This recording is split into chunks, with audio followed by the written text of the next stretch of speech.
Meet Jon and Carla. Same age, 34, same salary, $62,000 a year. Same $500 invested every single month.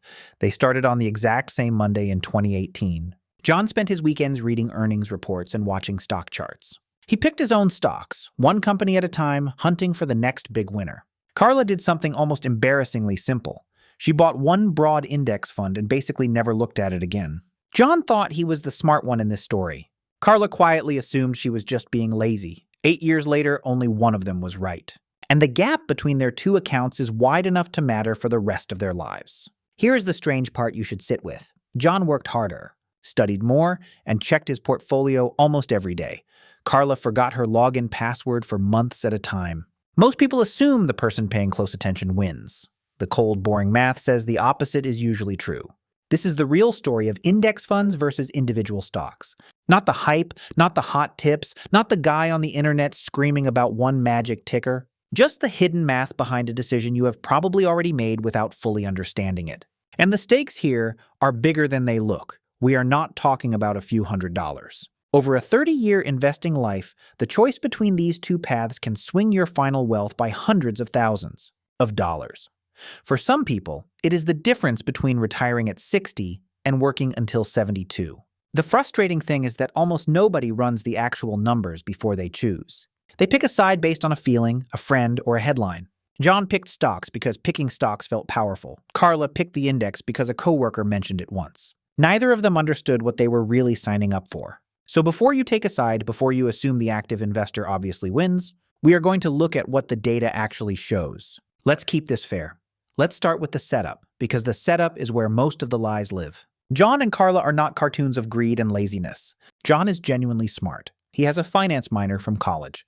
He reads the quarterly reports, he follows the analysts, he understands price-to-earnings ratios. When Jon buys a stock, he can explain exactly why. Carla cannot explain almost anything about the companies she owns. She could not name half of them. Her entire strategy fits on an index card. Buy the whole market, add $500 a month, ignore the noise, and wait. On paper, Jon should win. He is doing the work. He is making informed decisions. Carla is doing nothing but showing up. And this is the exact intuition the entire stock-picking industry is built on. The belief that effort, intelligence, and attention should beat passivity. In almost every other part of life, that belief is correct. The person who studies more usually does better on the test. The athlete who trains harder usually wins. But the stock market is one of the rare places where this intuition quietly betrays you. It is worth understanding why each of them chose their path, because the reasons are quietly revealing. Jon chose stock picking because it gave him a sense of control. In a world where his salary was fixed and his rent kept rising, the market felt like the one place he could outsmart the system and pull ahead. Stock picking promised agency. It promised that his intelligence could be converted directly into money. Carla chose the index fund for the opposite reason. She admitted, honestly, that she had no idea which companies would win. Instead of fighting that uncertainty, she decided to own all of them and let the market sort it out. Jon bet on his ability to predict. Carla bet on her humility. That single difference in mindset, prediction versus humility, ends up explaining almost everything that happens next. There is something else worth naming about the index fund, because people misunderstand what it actually is. When Carla buys a total market index fund, she is not buying a product. She is buying a small piece of the entire American economy. Every factory, every software company, every bank, every retailer, all of it in one purchase. When the economy grows over decades, she grows with it automatically. She does not need any single company to succeed. She only needs capitalism, on the whole, to keep doing what it has done for a century. That is a far safer bet than wagering everything on whether one specific company makes the right decision in a competitive market. Jon is betting on a horse. Carla is betting on the entire racetrack staying in business. Here is what nobody tells you about picking individual stocks. The game is not normal. It is not like a coin flip where your odds are 50-50. The returns of individual stocks are wildly, brutally lopsided.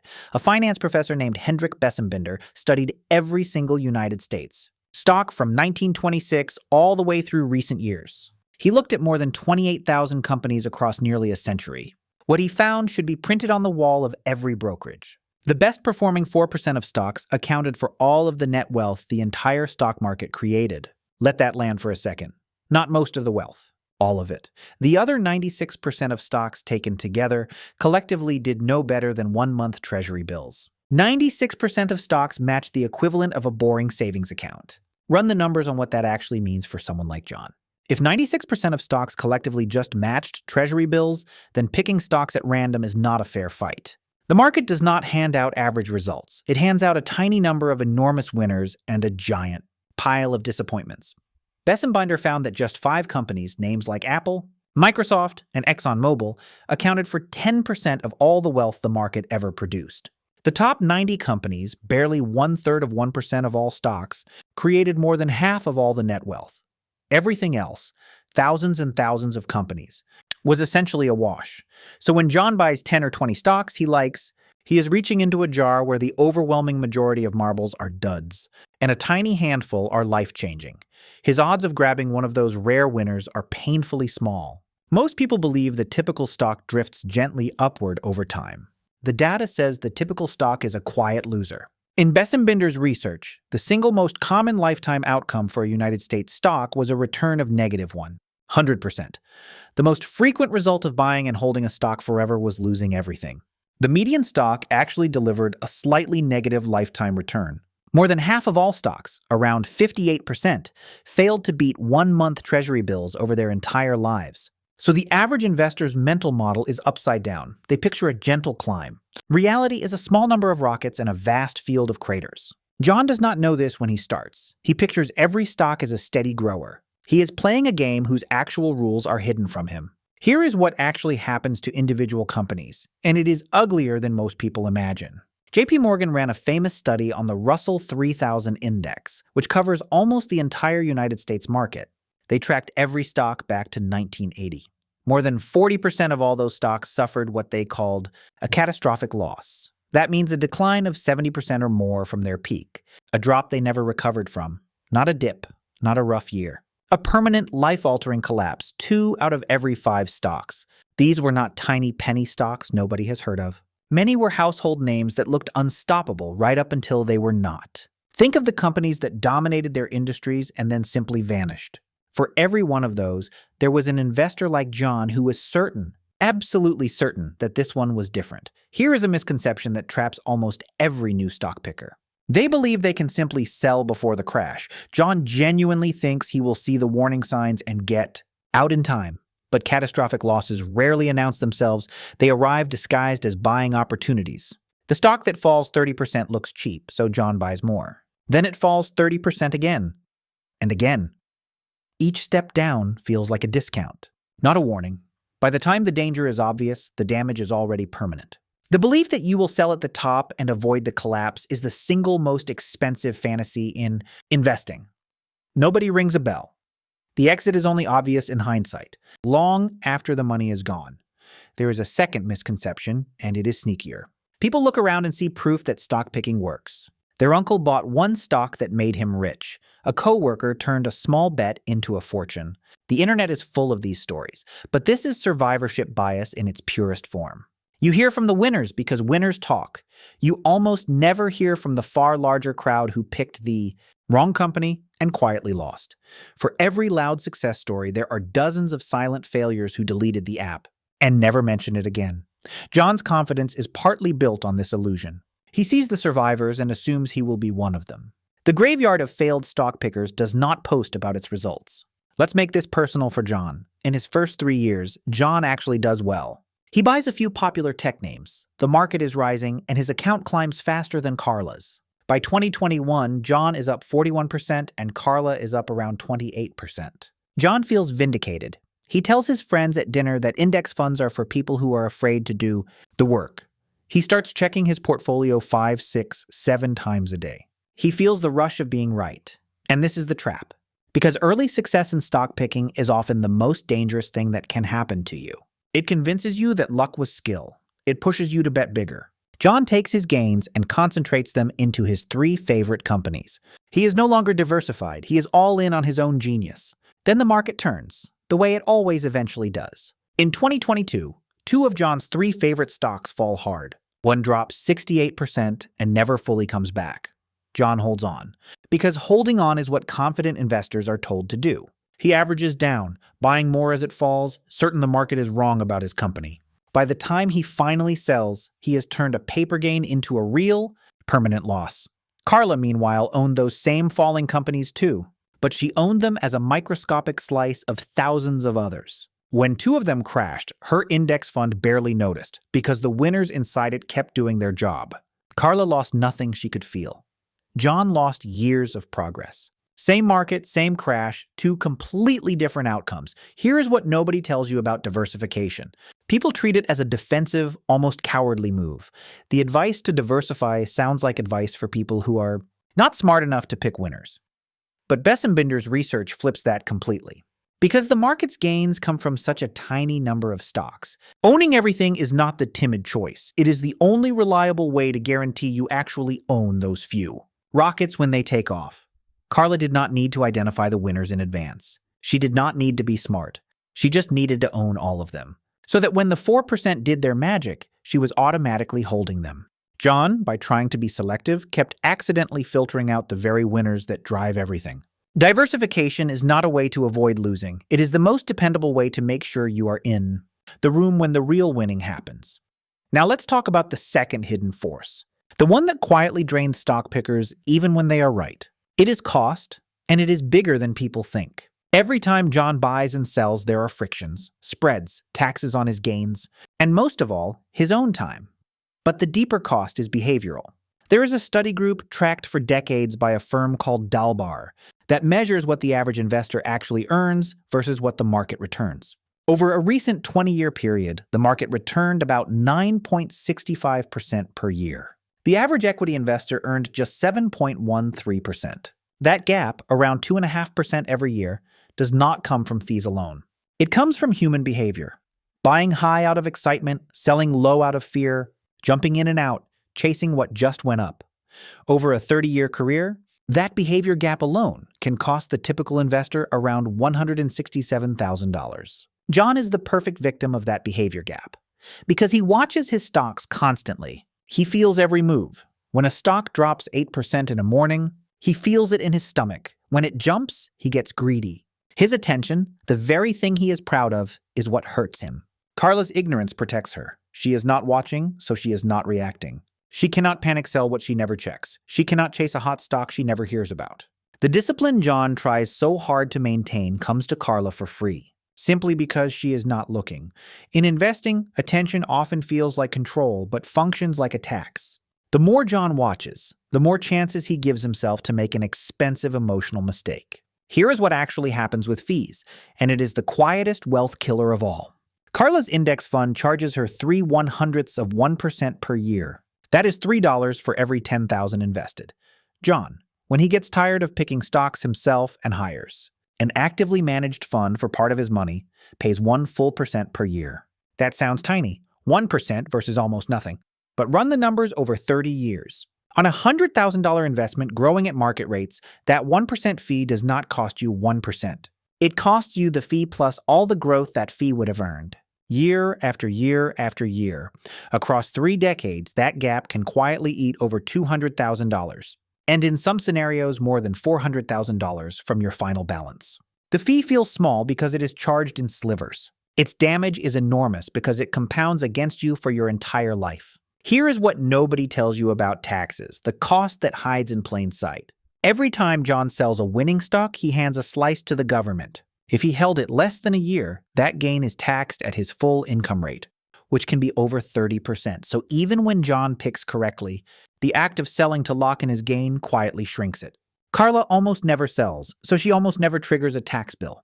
Her gains keep compounding untouched, year after year on money that Jon would have already paid away. This is the silent advantage of doing nothing. Inactivity is not just emotionally easier. It is literally more tax efficient, and over decades, that difference compounds into a fortune of its own. Let's put a real number on the whole thing, because abstractions do not change behavior. Imagine both Jon and Carla invest that same $500 a month for 30 years. Carla earns the market's roughly 10% in a low-cost index fund. After 3 decades, her account grows to well over $1 million from contributions of only $180,000. Now give Jon a realistic version of his journey. Between his concentrated losses, his fees, his taxes, and his behavior gap, He underperforms the market by just 3% a year. That small annual gap does not cost him 3% of his final wealth. It costs him roughly $400,000. Same contributions, same 30 years, same starting point. The only difference is one of them tried to beat the market, and the other one simply rode it. Now think about what Jon actually spent to earn that worse result. Every weekend reading reports, every evening watching charts, every anxious morning checking prices before work. Conservatively, Jon spent 5 to 10 hours a week on his portfolio. Over 8 years, that is thousands of hours of his life. Carla spent perhaps 1 hour a year, so Jon did not just end up with less money. He paid for that worse outcome with an enormous chunk of his free time, his attention, and his peace of mind. He worked a second unpaid job in order to lose. This is the cruelest part of the trap. The effort itself was the cost, and the effort itself produced the loss. And here's the part that should end the debate for most people. We have been assuming Jon might at least pick decent funds when he gives up on individual stocks. But even the professionals lose this game. Standard & Poor's publishes a scorecard every year called SPIVA that measures how actively managed funds perform against simple index benchmarks. The results are devastating and remarkably consistent. Over the 15 years ending in 2024, 89.5% of large-cap United States funds underperformed the S&P 500. These are professional managers with research teams, Bloomberg terminals, and decades of experience. Nearly 9 out of 10 of them could not beat a fund that does. Nothing but hold the market. Not a single one of the 22 United States equity fund categories had a majority of managers beat their benchmark over that stretch. If the pros cannot win this game with all their resources, the odds that Jon wins it on weekends are not good. There is one more force working against Jon, and it is hiding in plain sight on his screen. The entire financial media machine is built to keep him trading. Every cable channel, every app notification, every breaking news alert exists to make him feel that doing nothing is dangerous and that action is urgent. But the media does not profit when Jon holds calmly for 30 years. It profits when Jon reacts, clicks, and trades, so it manufactures a constant sense of emergency. Carla, by tuning all of it out, accidentally escaped the most expensive part of the game. The noise is not information. The noise is a product designed to separate patient people from their patients. Every alert Jon acts on is a small victory for someone whose interests are not aligned with his. Consider how this plays out during a single bad week. The market drops 6% on scary headlines. Jon sees red everywhere, and the news tells him this could be the start of something worse. His instinct screams at him to sell and protect what is left, so he sells near the bottom, locking in the loss. Then the market recovers over the following months, as it almost always has. And Jon, now nervous, buys back in only after prices have risen again. He has perfectly executed the formula for destroying wealth. Sell low, buy high, driven entirely by emotion. Carla, who never opened the app that week, did nothing. By doing nothing, she captured the full recovery. Her ignorance was not a weakness. In that moment, it was her single greatest asset. Most people hear all of this and still resist, and there is an emotional reason why. Picking stocks feels like skill. Buying an index feels like surrender. When Jon buys a stock and it goes up, he gets to feel brilliant. He gets a story to tell. Carla's strategy offers no such thrill. There is no genius moment in owning the whole market. There is no dinner party story in saying you did nothing. The stock picking industry survives precisely because it sells that feeling of agency, of being a player rather than a spectator. But the market does not pay you for feeling smart. It pays you for outcomes, and the boring, storyless strategy is the one that quietly produces the better outcome for the overwhelming majority of people who try. Let's be fair, because keeping this fair was the promise. There are real reasons to own some individual stocks. If you genuinely enjoy researching companies, allocating a small slice, say 5 or 10% of your money, to stocks you believe in can be a reasonable, even healthy outlet. It scratches the itch without betting your future on it. Some people do have an edge in industries they know deeply, and a tiny number of investors really do beat the market over long periods. They exist, but they are extraordinarily rare, and you almost certainly cannot identify them in advance, including statistically yourself. The honest framing is not that stock picking is forbidden.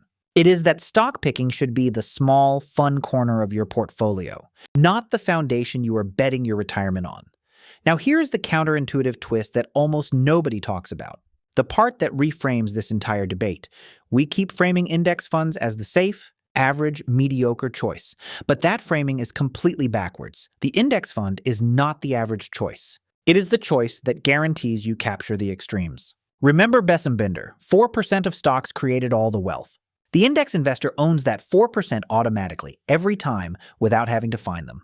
So the person buying the index is not settling for average returns. They are guaranteeing they own the few extraordinary winners that Jon spends his whole life hunting for and usually misses. Here is the line worth remembering. Index funds do not win by being average.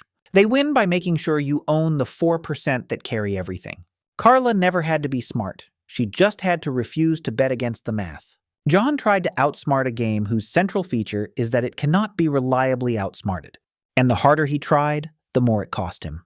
Think about what that means for how you see effort. In most of life, more effort produces more reward. The stock market is the strange exception where, for most people, more effort produces more cost. Jon's research, his daily checking, his confident concentration, every bit of his hard work pushed him further from the simple result Carla got by doing nothing. The market does not reward the hours you put in. It rewards your willingness to stop interfering with compounding. That is genuinely uncomfortable, because it means the path to better results is to do less, not more. And doing less feels wrong to ambitious, intelligent people, which is exactly why intelligent people so often underperform, a strategy a child could follow. So where did Jon and Carla actually end up after 8 years? Carla, who did nothing but add $500 a month and ignore the noise, rode the broad market through every dip and recovery, and her account grew steadily and substantially. Jon, after his early lead, his concentrated bets, his one catastrophic stock, his fees, and his behavioral mistakes, ended up well behind her, despite being smarter, working harder and caring more. The gap between them was not a few $100s. It was tens of thousands, and on track to become hundreds of thousands by retirement. The person who tried to win lost to the person who simply refused to lose. That is the real math of index funds versus individual stocks, and it almost never matches the story people tell themselves before they start. If this video showed you something you did not know was happening with your money, take a moment before you make your next investing decision. Ask yourself one honest question. Am I picking stocks because the math says I should, or because it makes me feel like a player? Because feeling like a player and building real wealth are two completely different games, and the market only pays for one of them. The most important financial decision you can make here is knowing the difference between a strategy that is right for you and a strategy that just feels exciting. Do the math. Make the decision that matches your reality, not someone else's sales pitch. We break down the hidden math behind the financial decisions you face every day, so if this helped, you know what to do. The next time someone tells you they have a stock that is going to change everything, just remember Jon, remember Carla, and remember the 4%.